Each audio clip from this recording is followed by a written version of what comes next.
Certains abandonnent leurs femmes avec quelques 3, 4 enfants, quelques 2 enfants, quelques 5 enfants. Allez prendre quelqu'un qui vient d'arriver dans ta carrière. Quand on prophétisait sur toi, elle n'était pas là. On déclarait ton appel, elle n'a pas vu dedans. Elle t'a juste vu quand maintenant tu prophétises. Le fruit de ce qu'une autre a payé comme prix, c'est aujourd'hui elle va venir rentrer entre vous. C'est quoi ces serpentillages-là?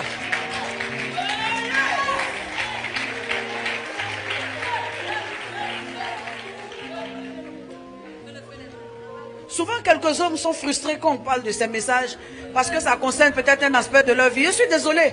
Toi, ça peut ne rien te dire, mais ça va sauver quelqu'un. Laisse-moi parler. Ça va sauver quelqu'un. Ça va sauver l'enfant de quelqu'un qui, lui, ne doit pas se perdre. Peut-être que toi, tu as encore des choses sur lesquelles tu tiens. Mais cet enfant, s'il se perd, c'est toute sa destinée. Voici un jeune. Il s'est perdu comme ça, il est mort. Souvent, tu as de bonnes fréquentations. Tu abandonnes et tu es rattrapé par quelques ivrognes qui servent Dieu. Et puis quand il finit de servir Dieu, il boit. Il finit de servir Dieu, il boit. Et vous êtes dans ça. Tu es en train de rentrer dedans un peu. Des choses que tu ne faisais pas.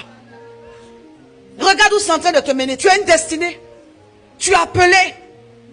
Ce jeune homme-là, s'il avait eu quelqu'un pour lui donner le conseil que je suis en train de donner, il n'aurait pas fait ça. Dieu lui a parlé. Mais dans le feu de l'action, il s'est oublié. Parce qu'il venait de faire trop d'exploits. Ça l'a rattrapé. Ça l'a rattrapé. Oui, ça l'a rattrapé. La Bible dit quand il est revenu de la corruption du vieux prophète, un lion l'a dévoré, il est mort. Il est mort là, sur la route, comme un chien. Et son cadavre est resté là comme ça, en plein air. Pourquoi on vient le chercher? Il y a plein de jeunes qui dévient. Juste parce qu'ils n'ont pas eu quelqu'un pour leur parler. Ils n'ont pas de père, ils n'ont pas de mère. Donc il n'y a personne pour leur parler. Et ils se perdent.